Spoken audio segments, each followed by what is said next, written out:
lank vir my net kan sê na wie ons hier by ons het en waar julle is, sal ek dit baie waardeer. Skryf dit sommer daar in die kletsboks onderaan die skerm. Dan kan ons hoor waar julle is. Ek's in Johannesburg. Interessantheid. En dis 'n lieflike sonskyndag. So ek hoop dit is lekker by julle ook. Ek hoor graag van julle. Ons gaan binne oomblikke begin.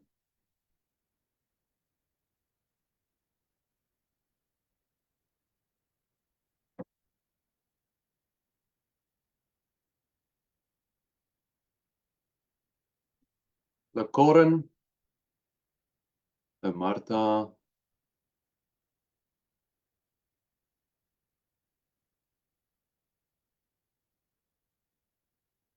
ons sê Parel, Gauteng. Ja, laat weet asseblief waar julle is. Vra om verskoning as julle in die agtergrond geweldige kwaai hond hoor blaf. Dit is my monster.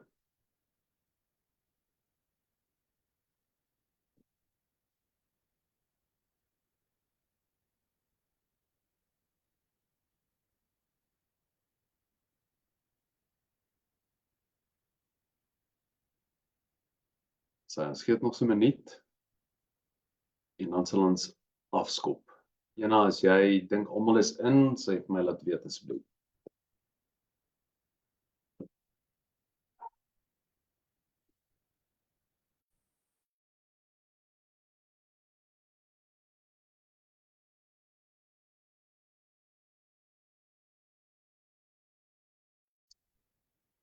Dis hy. Ek dink kom ons skop af. Eerstens baie welkom aan julle almal. Baie dankie dat julle hierdie donderdagmiddag gebruik om by ons te wees. Ons waardeer dit ontsettend baie. Ons wil vandag graag praat oor kampioenboeke vir jou klaskamer in 2025. So om die tema van die Olimpiese spele te gebruik, wil ons jou slag gereed kry vir volgende jaar. En ons hoop dat die boeke wat ons het, gaan jou inspireer om dalk iets nuuts te probeer, of dalk is daar 'n ou bekende wat jy dink, joh, hierdie een moet ek 'n kans gee. So ek wil julle graag bekendstel aan ons paneel van mense wat gaan praat vandag. So ons het Jaconet van Dijk en Renet Symington wat deel is van ons skolespan by Lapa en Penguin. En dan het ons die groot voorreg om die bekende skrywer Fanie Viljoen ook hier te hê. Hy gaan oor 'n paar van sy splinternuwe boeke gesels. So ons is baie opgewonde om van Fanie te hoor. En ons wil julle aanmoedig om asseblief enige vrae wat julle het in die kletsboks te skryf. Ons gaan ons bes probeer om dit aan die einde van hierdie webinar te beantwoord. Of as ons nie kan vandag nie, dan sal ons julle antwoord per e-pos. So Jaconet en Renet sal ook hulle e-posadresse in die kletsboks skryf, so as julle enige vrae het, kan julle hulle gerus na die tyd kontak. Daar's hy. Ek dink kom ons skop af. Ek gee oor aan Renet. Baie dankie en baie welkom. Goeiemiddag almal. Ek gaan net gou vir so 'n oombliekie my kamera aansit dat julle dan net kan sien wie met julle gesels van hier agteraf. En voor ons wegspring met al ons heerlike boeke, wil ons net gou vinnig vir julle sê, ons is altyd bereid om te help as mense 'n bietjie raad soek en 'n bietjie leiding soek wanneer hulle op soek is na 'n voorgeskrewe boek of 'n hulpmiddel vir hulle klaskamer. Maar ongelukkig is voorgeskrewe boeke nie 'n one size fits all nie. So hoewel ons voorstelle kan maak en idees kan gee, moet jy self na 'n paar goed kyk voor jy jou besluit neem. Jy kan sommer al die bullet points op dieselfde tyd opsit. So die eerste ding is, daar is nie 'n ideale boek, 'n one size fits all boek nie, maar daar is 'n ideale boek vir jou klaskamer en jy moet 'n paar verskeie faktore in ag neem, soos byvoorbeeld jou klas se demografie, die ligging van jou skool en ook jou klas se vermoë. Is hulle leesvlak hoog, gemiddeld of laag? Dan 'n volgende ding wat ons wil sê, as jy nou begin kyk na 'n boek, vat hierdie boek en gaan lees 'n stukkie voor vir jou klas en kyk hoe die leerders in jou klas reageer op hierdie boek, op hierdie storie. En kyk of dit iets is waarin hulle belangstel en of dit iets is wat hulle prikkel. Want dit help nie mens lees 'n boek en die kinders geniet dit nie, want op die ouend wil jy hulle tog lief maak vir lees. Dan 'n volgende wenk is om met onnies uit ander skole uit te gesels om jou te help met jou keuse. Hoor by iemand by 'n buurskool of iemand naby jou wat in homselfde omgewing as jy skool gee vir raad. En dan Natuurlik lees die boek net eers. Dit help nie mens kies 'n boek gebaseer op ons voorstelle of 'n buurman of 'n ander iemand wat jy ken en dit is nie noodwendig die regte boek vir jou klas nie. So lees asseblief die boek voor jy hom aankoop vir jou skool. En dan laastens is daar ondersteuningsmateriaal beskikbaar vir hierdie boek. Ons weet onderwysers se tyd is verskriklik beperk. Ons weet hulle werk verskriklik hard. So maak seker of daar ondersteuningsmateriaal is om net die lewe vir jouself so bietjie makliker te maak sodat al die interpretasie van 'n boek of 'n teks nie net jou verantwoordelikheid is nie. OK, en op daai lekker noot, kan ons dan aangaan na die volgende skyfie toe. So, wie vorm deel van jou Olimpiese spele span vir 2025? En nou kyk ons 'n bietjie na hulp vir ons afrigters wat nou in hierdie geval natuurlik ons onderwysers sal wees. So, watter ondersteuningsmateriaal het ons wat jou lewe 'n klein bietjie makliker kan maak? En die eerste ding is ons vrae en antwoorde vir die klaskamerboeke. Nou, eerstens wil ek noem daar is 'n boek vir graad 4 tot 7, graad 7 tot 9 en graad 10 tot 12 beskikbaar en is ook beskikbaar in Engels. Nou, wat maak hierdie boek so spesiaal? Dit is ideaal vir onderwysers en vir ouers, want dit bevat 50 tekste in 'n verskeidenheid afdelings. Dit strek van begroepstoetse, visuele tekste, luistertoetse en opsommings. En dan is daar natuurlik 'n spesifieke fokus op kritiese taalbewustheid, aangesien dit nou op hierdie stadium die gonswoord is en ons weet dat skole en kinders nog gewoond raak aan hierdie kritiese taalbewustheid, so dit is spesifiek so ingebou in die boek om jou te help daarmee. Hierdie reeks is die eerste van sy soort en soos ek reeds gesê het, is vir die hele skool, vir almal van toepassing, ongeag waar jy is of jy nou 4 tot 7, 7 tot 9 of 10 tot 12 is. Dan sal julle ook sien, die samestellers van hierdie boek is kenners op hulle vakgebied, want dis ook onderwysers of vakadviseurs of mense wat fisies in die praktyk staan elke dag. So hulle weet wat is die vereistes, hulle weet hoe die vraestelle moet lyk en die take moet lyk, en hulle weet ook waarop daar gefokus moet word. So wanneer jy hom koop, weet jy, dit is kwaliteit wat jy koop. Dan wat maak die boek anders? Soos ek reeds gesê het, daar's 50 verskillende tekste en ek dink ek was ook in die onderwys, so ek dink ons almal weet watter uitdaging dit is om goeie tekste te kry waarin jy vrae kan vra. En mense se hulpbronbank raak ook 'n bietjie op en hierdie boek help jou daarmee want jy hoef nie die tekste te gaan soek nie, dit word vir jou voorsien. Dan verder ook is daar 'n QR-kode beskikbaar wat jy kan skandeer met die antwoorde.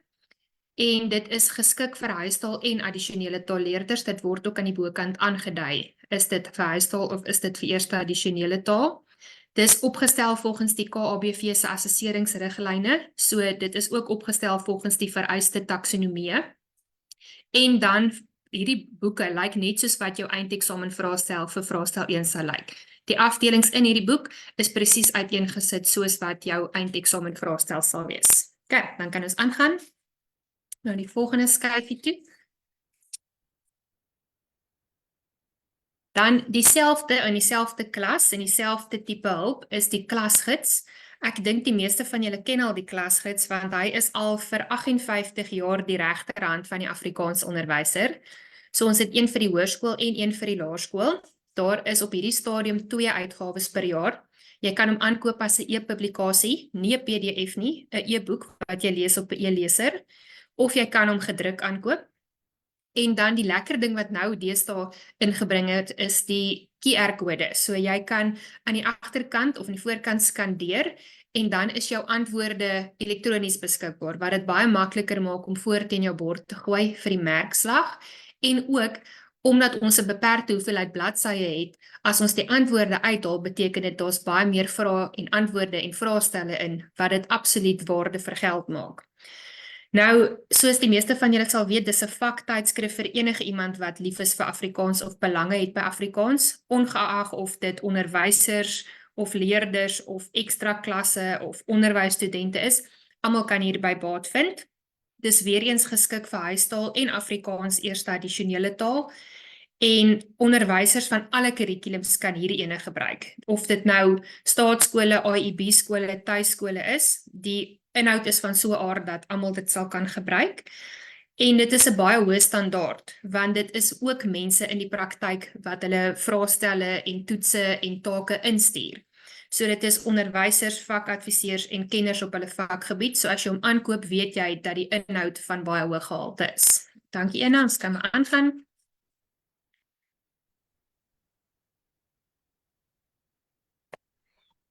Goed, dankie Renet. Volgende is ek aan die beurt. Ek sit net gou my kamera aan dat julle ook net kan hoor wie met julle praat. My naam is Jaconet en ek gaan saam met Renet vir julle van ons wonderlike boeke vertel. Ons is baie gelukkig dat 'n groot deel van ons werk bestaan daaruit om boeke te lees en stories te lees. So dis vir ons lekker om vandag met julle te gesels hieroor. So ek gaan aan met die onderwysers ondersteuningsmateriaal ook hier. So die volgende een wat ons dan hier het is die taalwerkboek. So daar is een vir Afrikaans huistaal en dan het ons een vir Afrikaans eerste addisionele taal. Beide hierdie boeke is van graad 10 tot graad 12. So ekstra taaloefeninge is iets wat skaars is en menige onderwysers, ouers en leerders soek hierna. Dit is wat die taalwerkboek Afrikaans huistaal graad 10 tot 12 ideaal maak. So ook die eerste addisionele taal. Dit is 'n taalhersieningsboek vir Afrikaans met oefeninge vir taalstrukture en konvensies. Daar's hersieningsoefeninge van die volgende taalaspekte, soos woordkeuses, sinsbou, spelling, punctuasie, woordeskatuitbreiding en kritiese taalbewustheid. Die hersieningsvrae is ook 'n noue samehang met die nasionale eksamenvraestel 1 vir Afrikaans huistaal, NSS en IEB opgestel. Hierdie boeke is ideaal vir die leerder wat taalstrukture en konvensies onder die knie wil kry en ekstra oefeninge wil doen. Die boek dien as 'n aanvulling vir alle taalhandboeke. En die antwoorde is beskikbaar wanneer jy op die QR-kodes skandeer. Jy sal sien hieronder het een vir ons 2 QR-kodes ingesit waar jy kan skandeer om na 'n gratis aktiwiteit uit elkeen van hierdie boeke na te gaan kyk. So dit is 96 bladsye, dis 'n sagte band A4 grootte boek vir huistaal. Is dieselfde formaat vir eerste addisionele taal. Hy's so klein bietjie dunner, hy's 80 bladsye. So ja, dankie Ena, dan kan ons aangaan na die volgende skyfie. Berloot se boeke. Julle ken almal vir Berloot. Ek dink nie hierdie boeke is nie vir enige van julle nie. The Afrikaans Handbook and Study Guide en the English Handbook and Study Guide. Of soos die leerders hierna verwys, die Cheese and Tomato en die Salt and Vinegar boeke.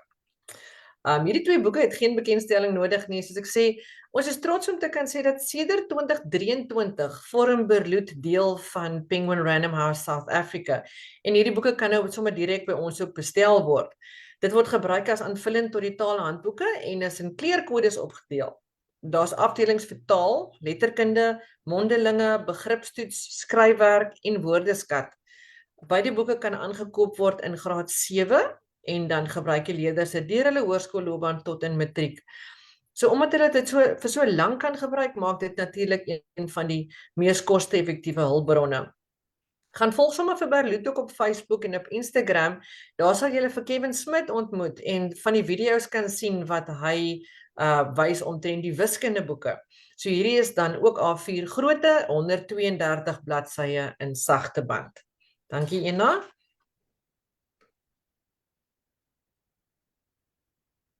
Die volgende is 'n boek wat my baie na in die hart lê, aangesien ek ook baie lank betrokke was by debat en redenaars. So volgende is Dames en Here. Dit is jou eenstopgids vir alles oor redenaars, debat, ander toesprake en sommer net kommunikasie in geheel. Die samestellers van hierdie boek is Dr. Elbe Adendorf, Lucinda de Jager en Elise Steenkamp en ek dink die meeste van ons wat al te doen gehad het op een of ander vlak met redenaars of debat, het al of een van hulle of almal van hulle ergens langs die pad raak geloop. En dit is voorwaar 'n eenstopgids vir alles oor toesprake. Dit is die boek wat jou onder andere gaan help met die hoe en die wat van redenaars, ongeag of dit nou individueel of in spanne is, debatte, al die verskillende soorte debatte, toesprake soos bedankings, motiveringstoesprake, al die nodige toesprake waarvan jy moet weet. Dit gaan jou ook help met onderwerpontleding, die saamstel en skryf van 'n toespraak, die aanbied en lewering van 'n toespraak, sowel as die reëls en beoordeling van redenaars en debatkompetisies.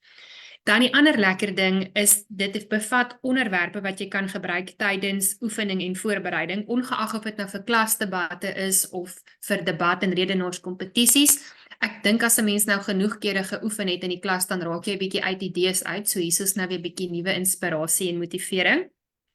Dan is daar ook wenke van streeksbeoordelaars en gesoute afrigters van reg oor Suid-Afrika. So jy gaan van almal wat betrokke is hierby, gaan jy klein bietjie wenke en inspirasie kry oor wat werk. Dan die ander lekker ding is, daar's ook 'n QR-kode ingesluit en as jy die QR-kode skandeer, dan kom daar toesprake op, wentoesprake van leerders wat baie goed gepraat het. So dan kan jy dit ook in jou klas wys, of vir jou debat of redenaarsleerders.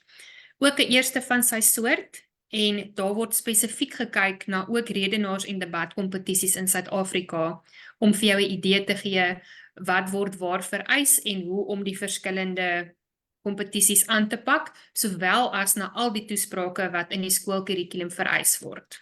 OK, dankie Ena, ons kan maar aangaan. Hierdie boek is dalk bietjie meer van toepassing op die IEB skole, maar ek gaan tog vinnig daaroor gesels. Druk speel deur Leon van Nierop. Hoe gemaak wanneer jy 'n filmstudie as 'n genre in jou klas moet behandel? Drukspeel is spesiaal geskryf om onderwysers te help om die hoe en die wat van filmanalise beter te kan verstaan. Nie net help filmstudie met leerders se verbetering van visuele geletterdheid nie, maar dit bevorder ook kritiese denke. Volkleurfoto's van Suid-Afrikaanse films word gebruik om filmiese aspekte te verduidelik.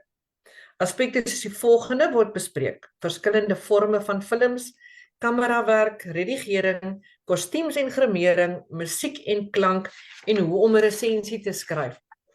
Leon van Nierop is een van Suid-Afrika se bekendste filmresensente en in sy vorige boek oor filmstudie het alles uitverkoop. So Leon weet waarvan hy praat. Hierdie boek kan met vrug vir huistaal en eerste addisionele taal gebruik word vir IEB sowel as staatskole. Nou, wat maak hierdie boek anders? Die fokus van die boek is om die onderwysers in die klas met hierdie genre te help.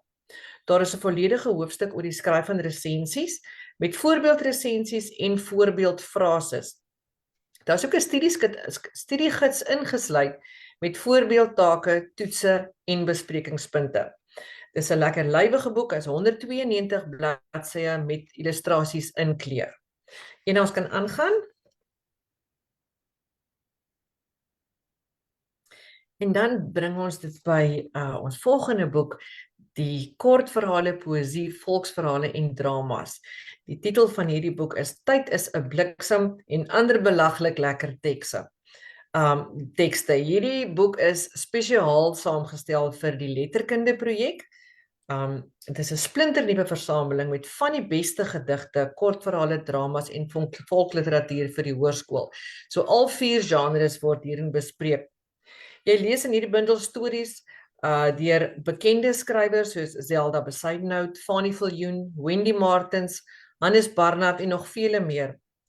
Hierdie versameling is perfek vir onderwysers en leerders, vir beide huistaal en eerste addisionele taalsprekers.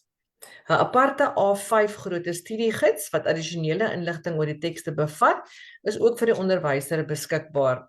Hierdie boek word gebruik vir graad 9 graad 8 en 9 huistaal en 9 tot 10 eerste addisionele taal. Hier regs onder op die skerm kan julle sien het een van ons QR-kode ingesit wat julle kan skandeer om julle na 'n gratis aktiwiteit oor die eerste verhaal te neem.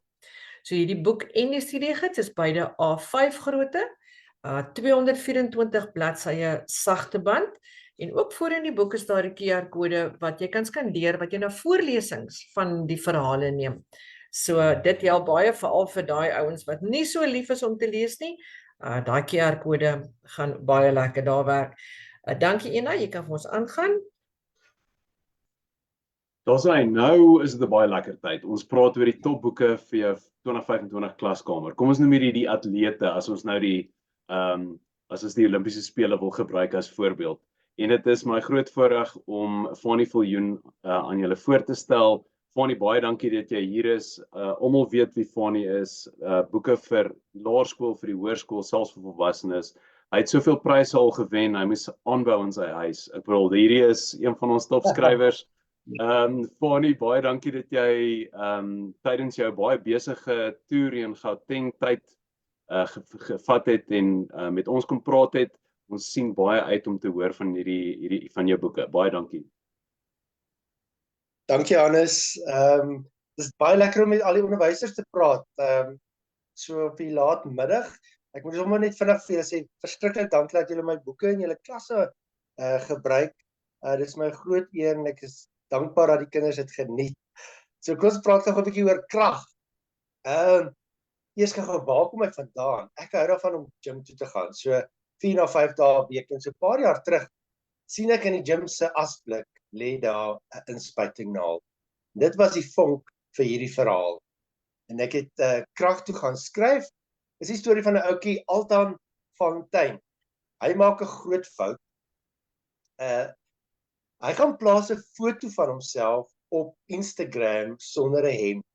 Want hy wil ook lyk soos hierdie mense wat so op Instagram paradeer met hulle spiere, maar hierdie ouetjie is ongelukkig, het hy geen spiere nie. Hy is so maar soos 'n kraai en die kinders by die skool lag hom behoorlik uit. Maar hy besluit dan, maar hy gaan 'n plan maak en hy gaan by 'n gym aansluit en hy begin oefen en hy's week na week in die gym, maar hierdie spiere kom net nie gou genoeg nie. Dan sê iemand vir hom, sien jy daai groot ou wat daar aan die ander kant oefen? Sy naam is Bill. Nou by Bill kan jy ietsie dalk kry wat jou groter spiere gaan gee. Spiere wat uit 'n botteltjie kom. En ek weet nou nie, jy sal ons gaan lees of gaan kontak hy toe vir Bill en wat gebeur dan met al dan. Nou hierdie boek is geskryf volgens die high-low metode, soos die Engelse sê. So 'n hoë belangstellingsveld, maar 'n lae leesvlak. So van die onderwysers wat byvoorbeeld dromers en spring ken, dit is op dieselfde trant geskryf. Hy stel net so klein bietjie moeiliker as spring en dromers. So as jy eers spring en dromers gebruik het, kan jy dalk nou oorgaan na krag toe vir die ouer lesers. Daar's weer eens lekker illustrasies in en en die sinne is lekker kort, daar's nie moeilike woorde in nie. Ek dink hy gaan 'n groot treffer in die klas wees.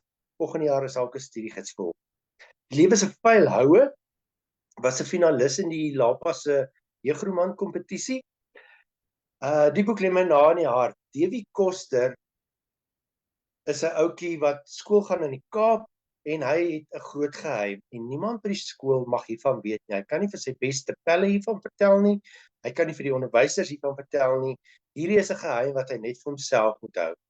En dan hoor hy dat die kinders by die skool, die ouens wat hy gedink het sy vriende is dalk nie regtig sy vriende nie.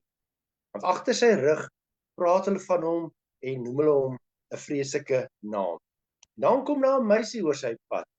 En 'n meisie wat altyd met haar neus in boeke rondloop en wat hy nie weet nie is dat sy lewe gaan verander.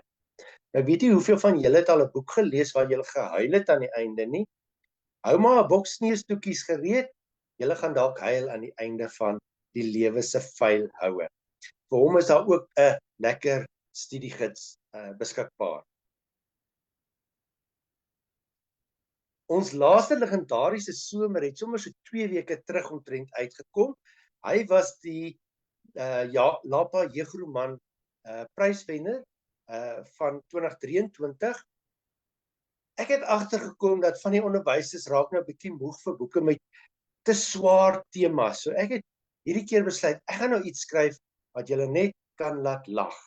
So hierdie is soos, ek dink, die vakansie is mos nou amper op hande, so oor 'n paar weke verstaan ek, maar as julle nou al bietjie op vakansie hou, gaan lees ons laaste legendariese somer, want hierdie boek is soos 'n vakansie op tussen die blaaie. Dis die verhaal van 3 ouens, hulle is in graad 11, en hulle besef dat hulle het eintlik nog net een ordentlike somerskoolvakansie oor.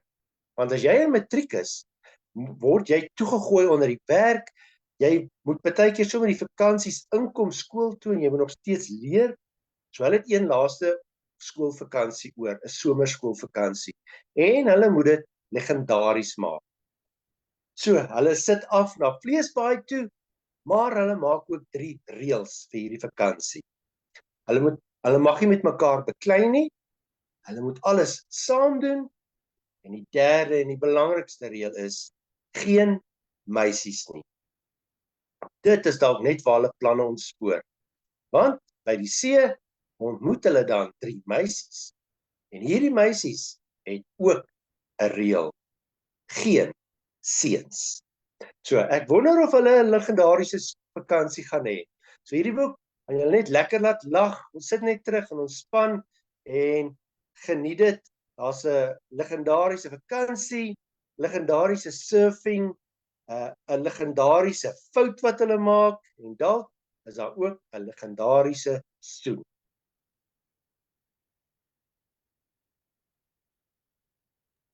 Môre as ons groot is, ek is mal oor hierdie voorblad want dit vertel so mooi waaroor hierdie boek gaan.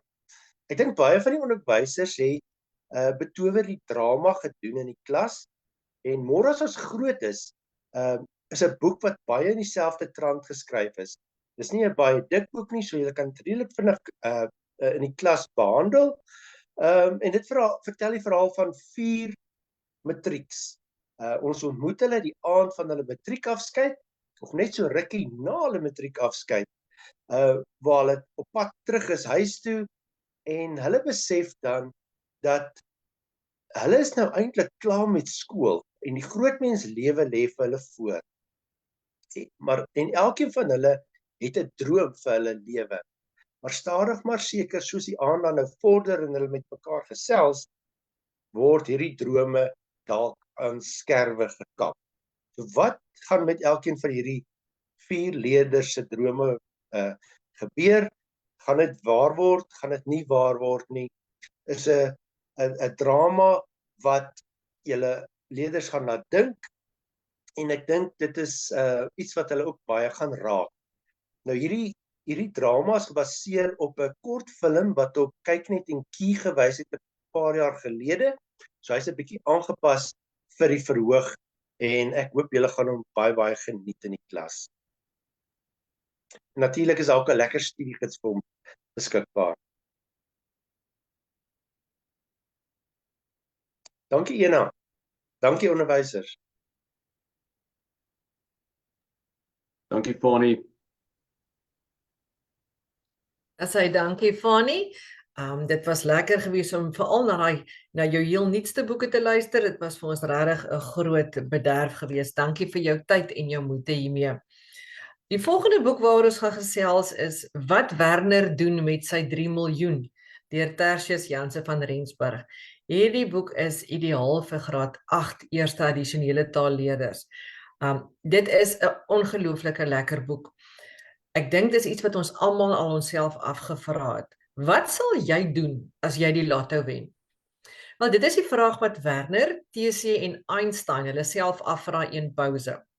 Soos die meeste graad 9 seuns, droom hulle oor sportmotors en privaat vliegtuie. Vir die grap besluit die 3 seuns om regtig elkeen 'n lottokaartjie te gaan koop. Hulle vat vir oupa Ig, dis Werner se oupa wat Alzheimer het, om 'n roomhuis te gaan koop. En sonder dat hy besef wat aangaan, speel hulle die lotto. En dan gebeur die onverwagte. Hulle wen wraggies meer as 3 miljoen rand. Werner voel baie skuldig oor hoe hy sy siek oupa misbruik het en hulle besluit om nie die geld te eis nie. Maar dan verloor Werner se ma haar werk, oupa Ig se gesondheid begin agteruitgaan en Werner is baie bang sy ma trou met die nare oom Daan. Nou begin die groot uitdaging. Sy ma glo dobbel is doodsonde, so hoe op aarde gaan hulle die geld by haar uitkry? Wat maak hierdie boek anders, sal julle vra? Wel, hierdie verhaal vertel 'n humoristiese storie oor vriendskap, waarin my almal wel gewonder het, wat sal ek doen as ek die lotto wen? Sal kan identifiseer. Dit is ook 'n deernisvolle verhaal oor die band tussen 'n oupa en sy kleinseun en hoe om die siekte van 'n oupa te verwerk. Die boek het 200 bladsye, dis 'n sagte band, A5 grootte. Temas soos vriendskap, familie en finansies, verantwoordelikheid, besluitneming, lekker temas wat bespreek kan word. Hy het ook die prys vir die beste debuutroman van Lapa se 2019 jeugroman kompetisie gewen. So 'n heerlike boek met humor en ernstige temas, alles lekker gemeng. Wat Werner doen met sy 3 miljoen. Dankie Ena.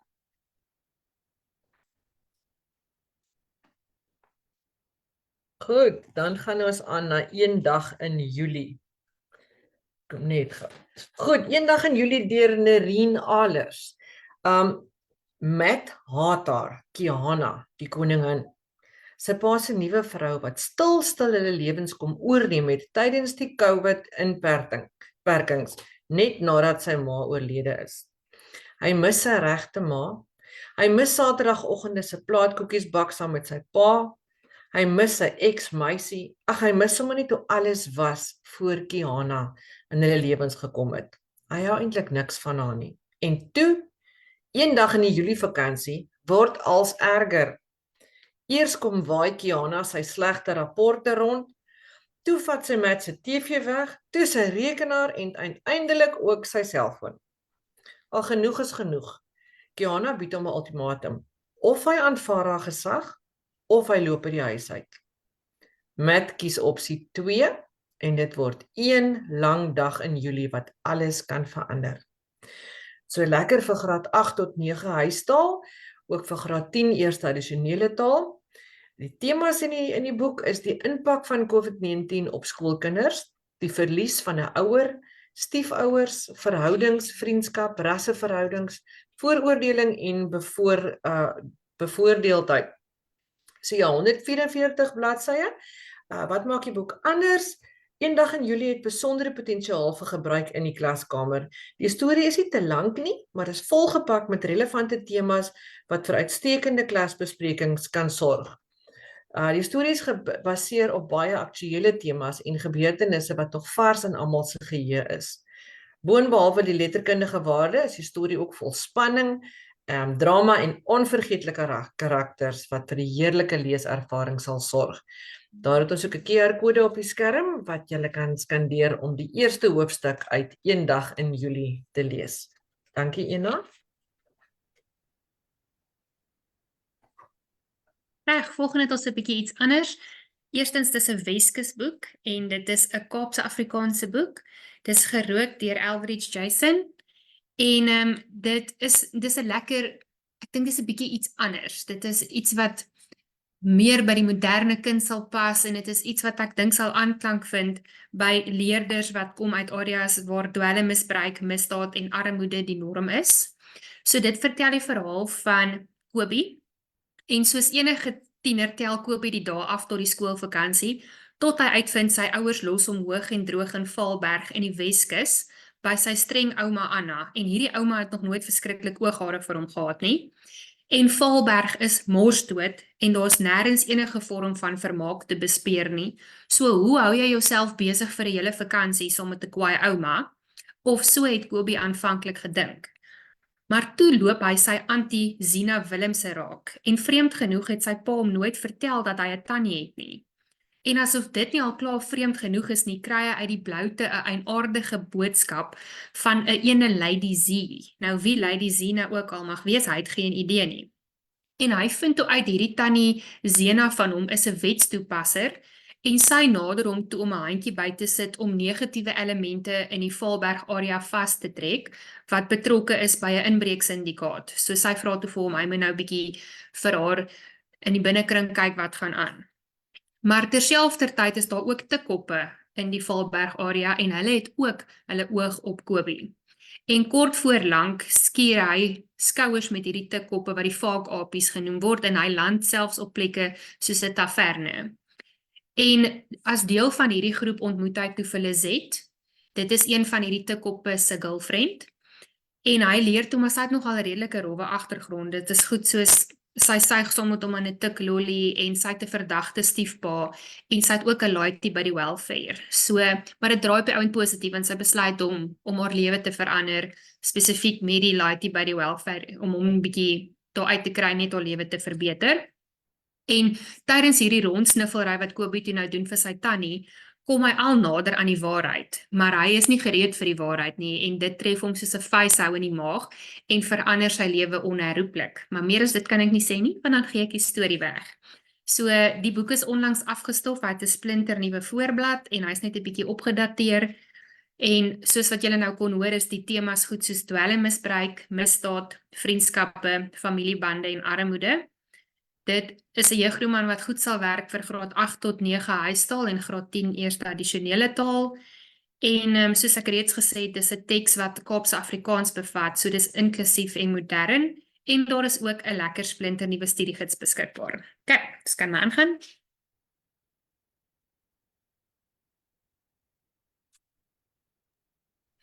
Dit het alles begin by 'n hond deur Annelie Ferreira.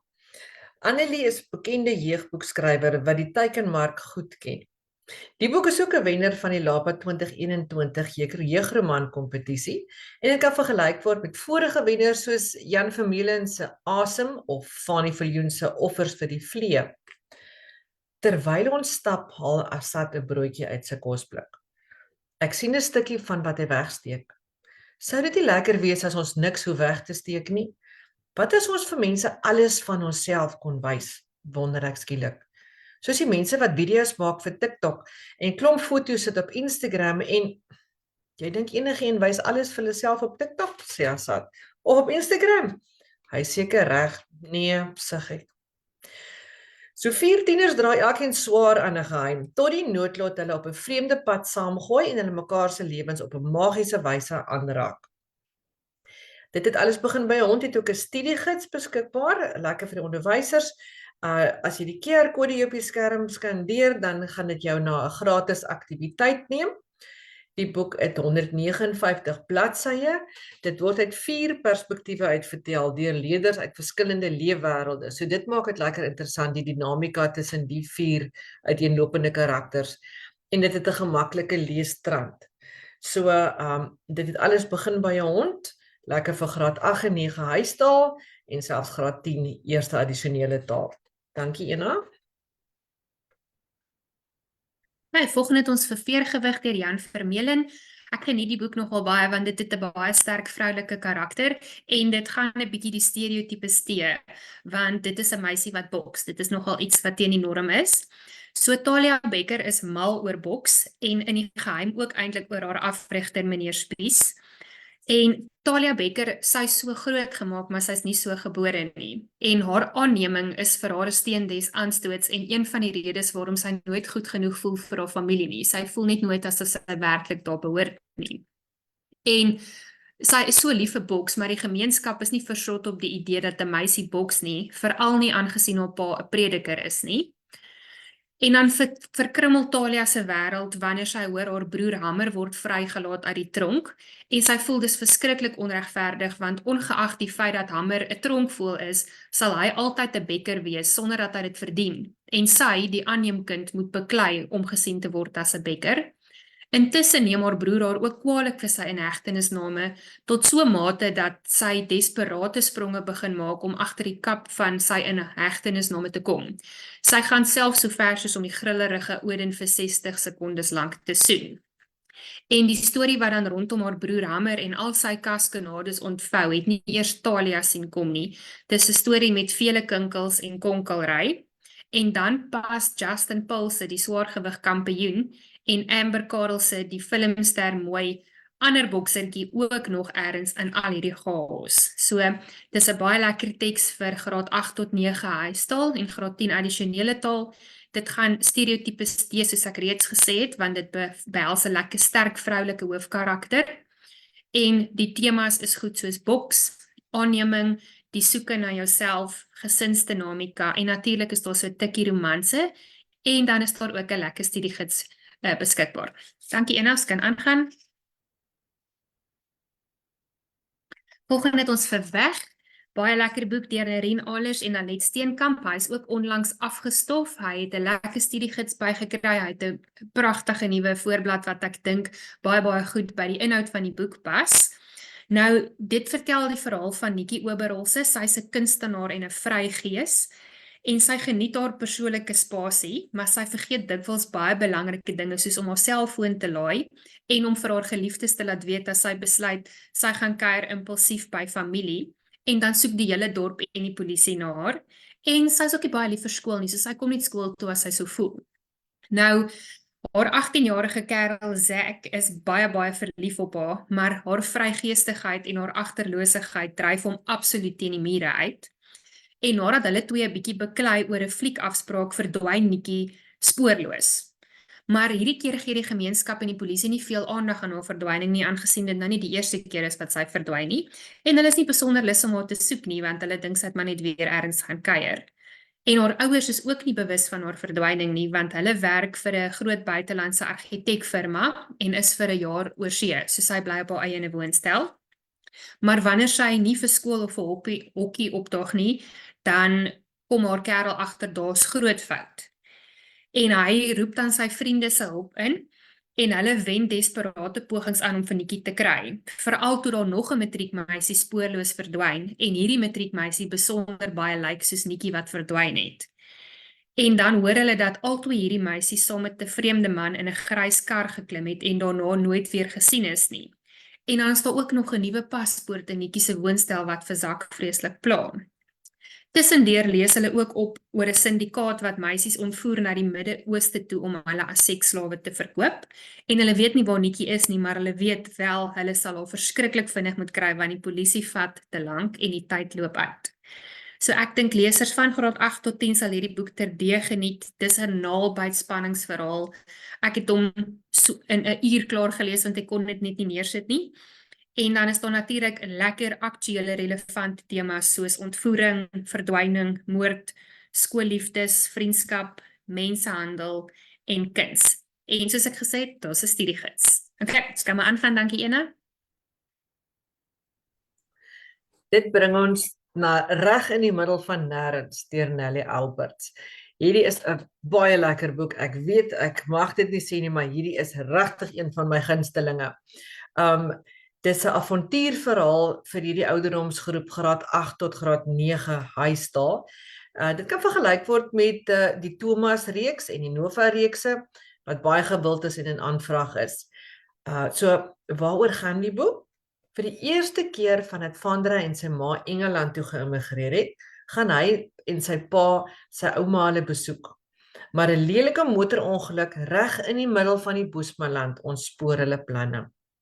Vandrey, op soek na hulp vir sy beseerde pa, verdwaal heeltemal in 'n onbekende stukkie van die wêreld. Die beskrywings in hierdie boek is so goed, jy ruik die stof, die droë gras, dit is werklik iets besonders. Die pragtige kaart op die voorblad help lesers om hulle self in die storie te kan inleef, so jy kan sien wat speel af waar, jy kan die pad volg waar Vandrey stap. Dit is regtig 'n baie lekker voorblad ook. Jong lesers, en veral seuns, sal kan identifiseer met Vandrey se innerlike stryd. Hierdie boek was ook op die kortlys van LAPA se 2021 jeugroman kompetisie. Daar's 184 bladsye. Leerders in die Boesmanland, Karoo, dorpsstreke sal aanklank vind by die teks. Dis 'n gemaklike leesstrand. Dit is soortgelyk aan die ou film Dirkie. Ek weet nie of julle nog die film Dirkie onthou nie. En dit beklemtoon die mens se innerlike krag en wil om te oorleef. 'n Heerlike boek reg in die middel van nêrens. Dankie Ena. En dan kom ons by die volgende een, Skerwe. Skerwe van Sally Partridge. Dis 'n Afrikaanse vertaling van Sharp Edges en dis deur Zelda Besuidenhout is dit vertaal vir graad 9 en 10 huistaal, vir graad 11 eerste addisionele taal. So waar gaan die boek? Wie het vir Demi Crowley vermoor? So 6 vriende woon 'n musiekfees in die Cederberg by, maar net 5 kom weer terug. Vir haar 17de verjaarsdag nooi Demi Crowley haar 5 beste vriende saam met haar na 'n musiekfees vir die partytjie van die dekade. Maar wat veronderstel was om die beste nag van hulle lewens te wees, verander in 'n nagmerrie wat nie een van hulle ooit sal vergeet nie. Skerwe is 'n holderste bolder weghol verhaal oor liefde, verlies en vriendskap wat jou nog baie lank sal bybly.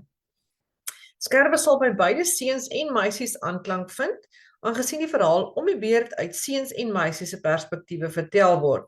Die temas van liefde en vriendskap is relevant vir alle ouderdomsgroepe en die groot vraag, wie het vir Demi Crowley vermoor, sal lesers vasgenaal hou. Die verhaal behandel ook ernstiger temas, soos verlies, rou, drank en alkoholmisbruik. 144 bladsye maak dit net 'n lekker dikte, ook in sagte band. Dankie Ena. En dan kom ons by Gif deur Annele Barnard en Francis Hy. En gif is baie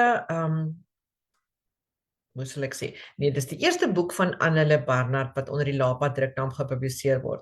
En Fanny het vroeër gesels oor krag, so hierdie is 'n soortgelyke titel as krag van Fanny Viljoen. So die boek gaan oor Joe Skutte en sy pelle, Nate en Tabo. En die drie lewe vir rugby. Alles anders in Joe se lewe is so vars soos verlede jaar se brood. Maar skielik verander iets in die rugbyspan. Dit voel asof hulle spanmaats oornag groter, sterker en beter is. Joe en Tabo verloor altoe hulle plekke in die span, terwyl Nate onseker is oor of sy plek veilig is. Die drie beraam 'n plan, maar is onwettig en die risiko is groot. Joe wil nie, maar hy besef dat hy nie anders kan as om te help nie. Asof die gemors in sy lewe nie genoeg is nie, moet hy hom nou nog boonop bekommer oor Stix en Nina. Nina is sy ouer suster. Dan is daar Joanne. As Joe en Joanne se sterre mekaar gevind het, waarom kan sy ma haar dan nie verdra nie? So hierso het ons 168 bladsye. Die temas in die boek is tieners, misbruik, steroïdes en sport. En Annele Barnard is reeds 'n gevestigde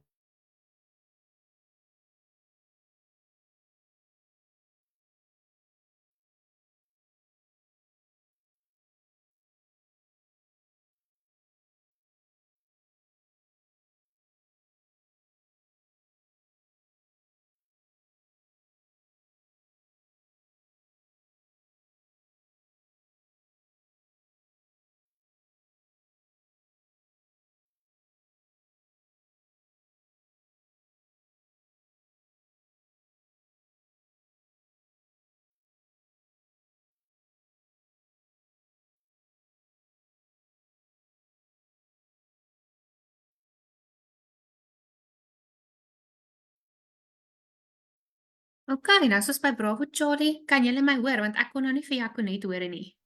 Ja, ek dink ons het haar dalk verloor. Ons vra om verskoning daaroor. Ons gaan haar nou terugkry. Ja, dankie Renet, gaan aan. Dankie. Okay, dan gaan ek so lank aan met Bravo Charlie. Ek is baie opgewonde oor hierdie een. Julle het nou net gehoor van Fanny se laaste legendariese somer. Nou dit was ons jeugroman kompetisie wenner soos hy gesê het. En Bravo Charlie was derde in ons jeugroman kompetisie. So hy's blink nie. Hy kom eers hierdie maand ook uit. Hy's nou in September beskikbaar. En dit vertel die verhaal van Charlie Fletch. Hy is 17. Hy's taai en hy's 'n 800 meter atleet op pad na die SA's toe en sy motto in die lewe is elke man vir homself. Hy glo dit volstrek. En behalwe vir sy sielsgenoot, sy skaaphond Bravo en sy vriend Jordan Jafta, probeer Charlie sy bes om solo te vlieg met die klem op probeer. Dis makliker gesê as gedaan, veral as jou buddies in die moeilikheid kom en jy teen jou wil en teen jou sin moet betrokke raak. Terwyl hy bloedsweet op die atletiekbaan, maak hy ook seker dat hy nie so sy ouers per ongeluk 'n barmhartige Samaritaan word nie, want hy haat die feit dat hulle altyd almal wil help en net so goed wil wees soos almal. So hy doen moeite om nie soos sy ouers te wees nie. Hy fokus eerder op sy eie oorlewing, want hy haat dit dat sy pa 'n helikoptervlieënier in die lewensgevaarlike Sudan is en ook dat sy ma alles en almal in nood wil help. Ook sy ma het nou 'n uiters vreemde tannie San toegelaat om 'n jaar gelede al by hulle toe kom intrek en sy kry net nie weer haar ry nie en sy werk verskriklik op Charlie se senuwees. Dan tel Charlie teensinnig 'n verlore joernaal op in 'n voertjie op pad van die skool af huis toe en teen sy beter wete probeer hy die eienaar van hierdie joernaal opspoor en in die proses van die opspoor van hierdie eienaar van die joernaal raak hy betrokke by 'n verhaal, by iemand se lewensverhaal wat hy nie eers ken nie en dit verander sy uitkyk op die lewe totaal en dit raak hom op maniere wat hy glad nie gedink het dit sou nie. Nou wat maak die boek anders? Soos ek reeds gesê het, dit is een van ons jeugroman kompetisie se top 3 en ek dink die verhaal bied 'n groot potensiaal vir gebruik in skole en dit is iets waarby tieners sal aanklank vind want dit is temas so sport, vriendskap, boelies, gesinsdrama en dan ook familiedruk en verwagtinge want daai vriend waarvan ek gepraat het, Jordan Jafta, hy kom uit 'n armer gebied uit as Charlie en sy hele familie bou amper hulle hoop op hierdie kind en die druk wat dit op hom sit om eintlik sy hele familie trots te maak. En dan is daar ook nogal 'n redelike fokus op die konflik en onrus in Sudan. Dan ook, ons almal weet nou al as 'n verhaal 'n dier behels, dan is almal baie liewer vir die verhaal, so immer gewild. En soos wat julle kan agterkom, is daar verskriklik karakterontwikkeling in Charlie van die begin van die boek af tot aan die einde. So ek dink dis 'n baie lekker boek om karakterontwikkeling uit te lig en te bespreek. Okay, dankie Ena, ons kan aangaan. Okay, volgende het ons tyd om te skaats deur Jacolet van 'n Berg. En dit vertel die verhaal van Hanna Verwy. En sy voel sy is besig om te verdrink tussen haar ma wat konstant troukoeke bak om te oorleef en haar pa wat totaal obsessief is met plastiekbesoedeling. Hy sit heeldag en aldag en kyk na plastiekbesoedeling. En op 'n stadium het haar pa van 'n trok se bak afgeval en hy het toe rugbesering opgedoen wat hom van sy normale beweeglike lewe ontneem het. So hy sit basies heeldag in die huis. En eendag sit sy toe nou in 'n boom in hulle erf om te ontsnap van haar ouers af en sy loer toe per ongeluk een van die buurmeisies Lua af. En Lua kom nooi later vir Hanna om aan te sluit by die aquarium se koffiewinkel se kelners. So sy nooi hom ook 'n kelner te raak. En Hanna het die geld brood nodig, maar sy het een groot probleem en dit is sy kan nie rolskaats nie. En net wanneer Hanna se lewe 'n bietjie op dreef kom en sy voel asof sy vlieg, dan kom daar 'n windvlaag en dit tref haar met 'n spoed. Haar kat word raak gery, haar pa val en breek sy arm en sy verloor haar werk. En sy voel asof almal wat sy ken iets het wat passie in hulle oë brandsteek behalwe sy. En dan ontmoet sy twee seuns by die aquarium waar sy gewerk het. En deur hulle steek daar iets aan haar brand, want hulle is verskriklik lief vir dolfyne en hulle luister na haar pa se obsessie oor plastiekbesoedeling. En sy kom toe ook agter, sy was eintlik verskriklik selfsugtig en selfgesentreerd en het net na die invloed van goed op haar lewe gekyk en nie na almal rondom haar nie. So ook lekker karakterontwikkeling wat ons hierso aantref. Dis temas, baie lekker relevante temas soos natuurbewaring, vriendskap, armoede, gesinsverhouding, omgewingskwessies. Sal baie lekker werk vir van graad 9 regdeur tot graad 10. Dis 'n verhaal van hoop en waagmoed en daar is 'n studiegids met 'n reeds uitgewerkte navorsingsprojek beskikbaar. Moenie dat die voorblad jou flous om jou te laat dink dit is 'n girly boek nie. Die voorblad lyk dalk 'n bietjie girly, maar dit is definitief nie girly nie. Okay, dan kan ons aangaan, dankie Ena. Okay, dan kom ons by Koen se jaar van kook. Hierdie boek kom Oktober eers uit, so hy is letterlik spiksplinter nie. Hy is nog warm van die drukkers af en hy is tweede in ons jeugroman kompetisie. So ons het al die top 3 nou hier beet. Nou dis 'n bietjie van 'n anderster boek want ek dink die van julle wat nou al die laaste ruk die nuus volg sal weet van die Me Too beweging en hierdie is 'n Me Too verhaal. So Koen, die hoofkarakter in hierdie verhaal, se ma is 'n diplomaat en as gevolg daarvan was Koen in New York op skool, maar sy het 'n bietjie begin droog maak in New York en toe stuur haar ma haar Suid-Afrika na 'n privaat skool toe. Die skool se naam is Excellentia en haar ouma woon in Suid-Afrika, so sy land toe nou hierso op skool. Maar Koen vind toe nou baie vinnig uit hierdie privaat skool Excellentia is nie net 'n gewone skool nie. Dit is 'n plek vol geheime en tradisies wat Koen se hare laat rys. En in die proses vind sy ook uit van die puntestelsel wat die skoolseuns gebruik om meisies te beoordeel. En sy besef toe sy is nie daar om te integreer nie, sy is daar om te leer. Maar ongelukkig is die lewe nie so voorspelbaar soos 'n chemie-eksperiment nie. En partykeer maak dit nie saak wat jy doen nie, die moeilikheid kom soek jou, ongeag of jy dit soek. Soos ek reeds gesê, dis 'n Me Too verhaal wat die leser blootstel aan die realiteit van seksuele teistering en die impak daarvan op slagoffers. Die verhaal is op hierdie stadium aktueel en relevant vir ons huidige sosiale klimaat. En dit fokus op die belangrikheid van selfontdekking, selfbewustheid, die reg om jouself te wees in 'n wêreld wat nie altyd ondersteunend is nie. As gevolg van die tema sou ek sê dit is meer geskik vir graad 10 tot 12 lesers. En dit fokus ook nogal op tradisies, hoe dit beide positief en negatief kan wees. Maar moenie bekommer nie, die boek het 'n positiewe einde. Hulle kyk 'n bietjie na die skool se tradisies en goed wat in die donker gehou is word na die lig gebring. En dan is daar ook 'n sisterskap wat onder die meisies vorm eerder as 'n katterigheid. Okay, dan kan ons aangaan, dankie Ena. Daar's ek's baie opgewonde om te praat oor die Wolkreeks. Dis 'n trilogie wat ek geskryf het wat hierdie jaar voltooi is. Ek het Ek gaan nou nie in detail vertel nie, as julle my ooit by jou skool sien, dan sal ek vir julle die hele storie vertel waar die idee vandaan kom. Maar die konsep is basies dit. Wat gebeur as jy die apocalypse misloop? Dit is waar die hele idee begin het, en ek kan vir julle sê, Wolk is die lekkerste boek wat ek nog ooit geskryf het.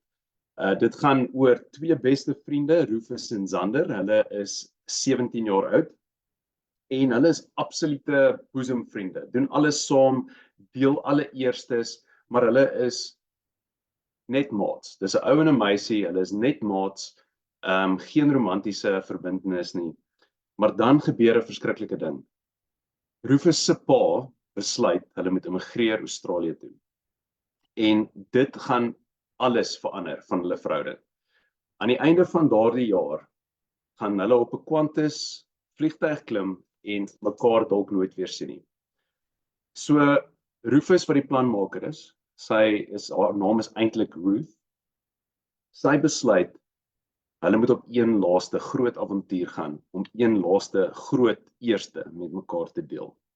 Nou dit bring baie spanning in hulle verhouding, want nie net weet hulle of hulle hierdie een laaste groot ding kan saam doen nie, hulle wonder ook hoe gaan hulle daar kom, en haar plan is dat hulle Xander se pa se universiteitskar, se ou universiteitskar, 'n rooi Mazda Mitch steel in die middel van die nag, en dan waarheen gaan hulle? Wel, Rufus het ook 'n plan daarvoor.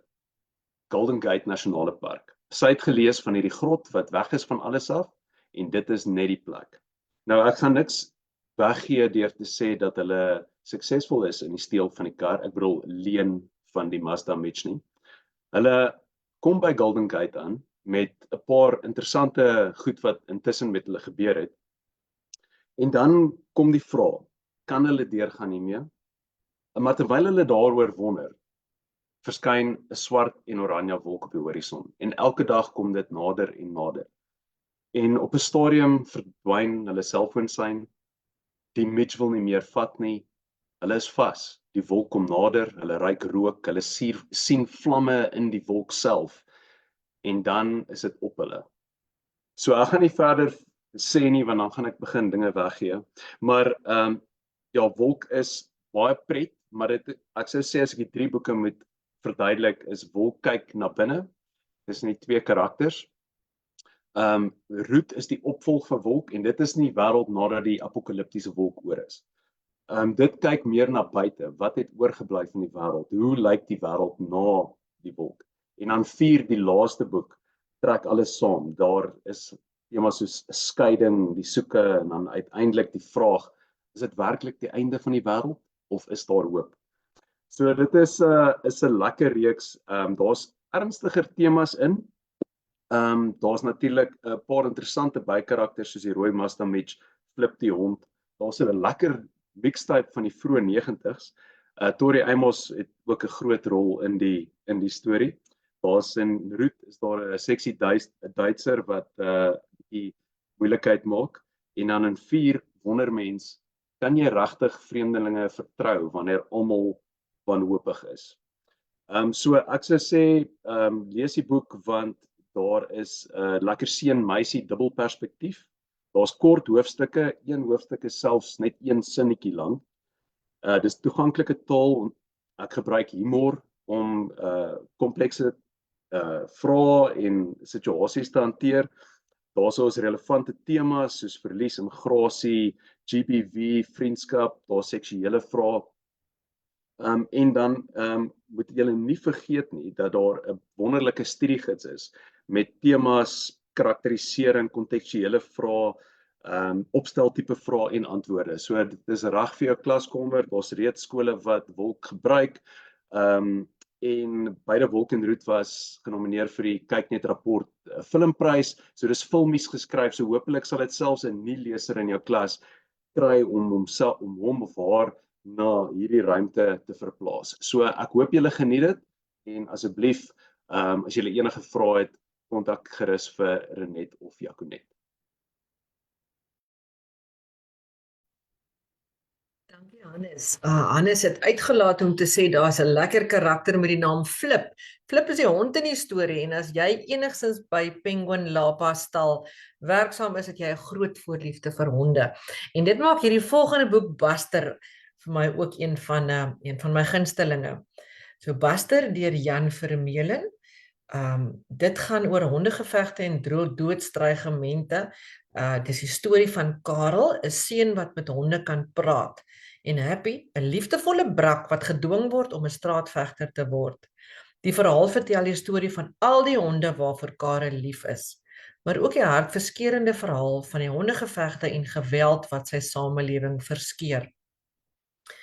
Die pragtige maar soms wrede verhouding tussen mense en honde sal alle lesers se hartsnare roer.